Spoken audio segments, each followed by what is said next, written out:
Hi friends, Linda Peterson here. Today I am going to do a demonstration on how different ways you can use these acrylic inks. This brand is Rowney. They have some beautiful, very bold, high pigmented colors I really like.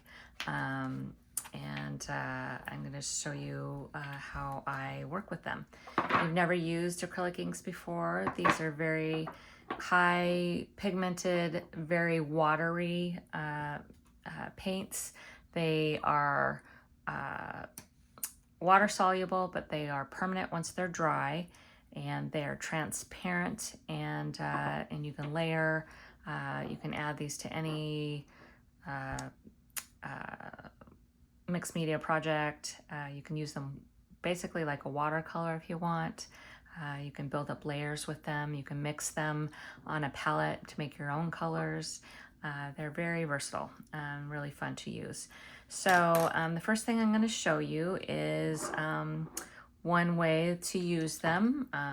And a good idea is to shake these up before you use them. Some of the pigment will settle, and it's good to get it all mixed up again. They come with this little dropper. I'm just going to put a drop of this on here, and I'm going to use this color shaper. This is basically like a rubber spatula. You can get these on Amazon. They come in different sizes as well. And I'm just going to pull this pigment down like this. And it just, I'm using this mixed media paper. It's like, you know, heavy duty watercolor paper. And you can see that it only will spread so far. If you had a gessoed substrate, the pigment would stay on, you know, basically right on top of that, and you'd be able to spread it out a little bit more. But for this demonstration, I wanted things to dry a little bit quicker so I could move along, because as you work with these inks, they're super watery and they will stay wet for a long time, and of course once you start mixing some colors, they will bleed together, and I wanted to make sure that I could get it dry and move along. And if you don't want to wait to have it dry by itself, you could always use a hair dryer. I have one here. I am very impatient, so I always have mine ready to go. And so that's one way. Just by using the shaper, you can spread out the ink that way. Another way is you could use, oh, by the way, this is Antalope Brown. I'm not really a brown person, but for some reason I really like that brown. And it's really lovely when you start to thin it out. It gets you can get some really beautiful washes with actually any of these colors. It kind of, you know, acts as sort of a watercolor at that point when you do water it down. Another thing is you can take the dropper and just draw with it, which is one of my favorite ways to use these. And I will put that on a painting, and I want to keep it just like that.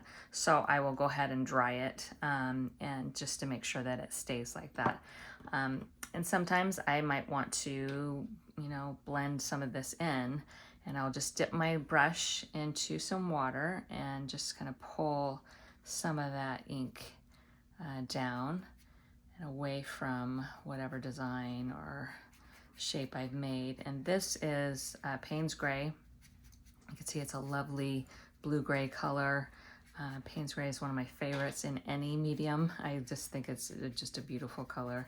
But you can see that as you add more water, you get this lovely gradated wash, and it's really fun and pretty. And then the next thing I want to show you is you can take, just add some water to your substrate, whatever you might be using. And I kind of have a lot of water on here because I'm going to drop some ink into that. And this is their Turquoise. And I am going to just make some drops and see how they just kind of spread out a little bit and kind of do their thing with the water. You could kind of move your paper around and get it to flow a little bit more if you wanted to do that.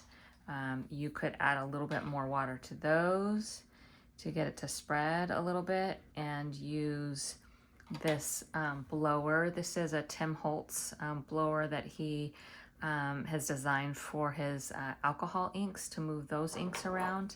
And it's just a handheld, very easy tool to use. You can just start blowing the ink and the water around, and what happens is, one, it will dry some of this ink, but it also gives you these like little spindlies. If you press kind of hard and fast, you'll get these little fingers, which I think are kind of fun. And you could just move the ink around. You could do a lot of blending with this with different colors.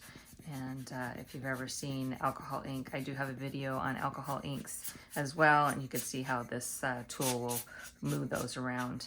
And again, if I had a different substrate that was gessoed, this would be moving around a little bit more, but you get the idea of what kind of effects you could get with this tool. And then I'm gonna go ahead and dry what I have here. I like this little circle here, and I just want to keep this just kind of fresh, and I don't want to blend any colors together. So I'm gonna go ahead and use my hair dryer and dry this.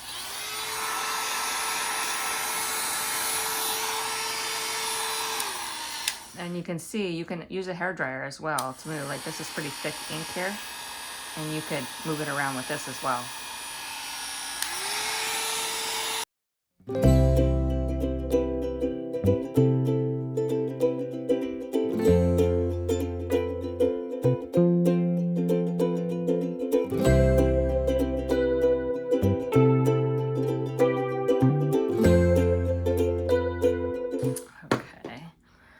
I'm not sure if I mentioned this, but these inks are also translucent, so you can see through them, and transparent, translucent, one of the two.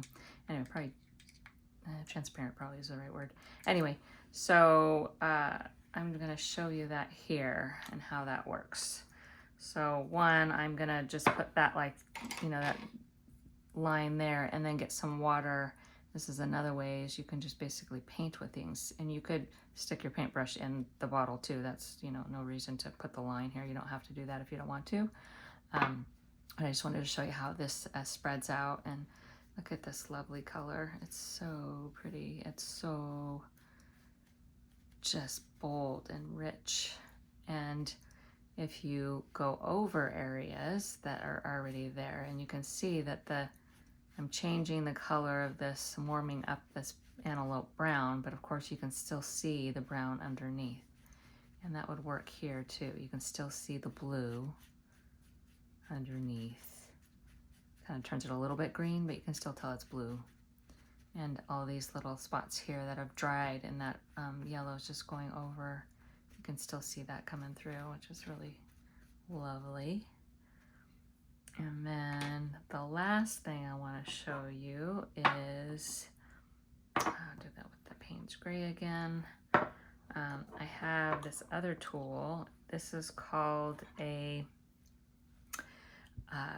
ruling pen, and they sell it on Amazon in a pack of 3, and they're 3 different sizes. And they're meant for, I mean, of course, using inks, but to use masking fluid. So if you wanted to put in masking fluid in an area like right here, this is a very nice precision type tool to get that in there. These open up, and the little prongs get a little wider when you open it up, and that will dictate how wide or thin your line will be. This is the smallest one of the 3, and I want a nice thin line, so I'm going to go ahead and close that all the way up, and I'm just going to dip my pen in here. I'm going to tap a little bit off so it's not just too full of ink, and you can just draw with these, and it makes such a lovely fine line. And you can do anything with these, you know, and you can use any of the colors. Yeah, I could mess with this thing all day. That's so fun. Another thing that's nice with these is you can dip that in the ink, and you can use this to fill in some areas, especially if it was kind of a tight area. It's hard to get the paintbrush in there. And this just has such a, you know, more of a precision, you know, tool or tip, I should say. And it's like a lot of fun, this stuff here.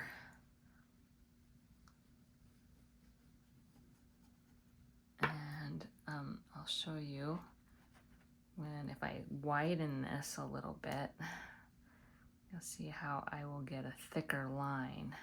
I'll put that up here. See, that's a thicker, but it does make the ink go out quicker, of course, because it's wider. But so you get a thicker line than we had here. I like the thin lines actually, but sometimes you might want a thick line or a varied line, so which is really good. Makes more of an interest. But you can see that this is a lot of fun, and you could just play all day with this. So those are the ways that you can use different tools to apply the acrylic inks. They come in lots of different colors. I got quite a few. As I always do when I find a new product, I always seem to have to buy all of them. I don't think I bought all of them, but most of them. But here's their, look at this green. It's amazing. Yellow. And this is a magenta. And of course they have, red and other blues other than this. I have another blue. It's a cyan blue, which is really pretty too. It's a little deeper than that one, but a lot of fun.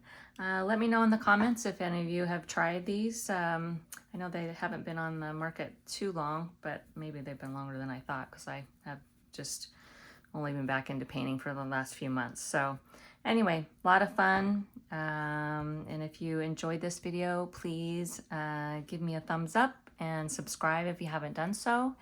And like I said, you could go take a look at one of my alcohol ink demos, and you can see me using the blower, and you'll see how it moves around. Anyway, thanks for watching, and I hope you have a wonderful day.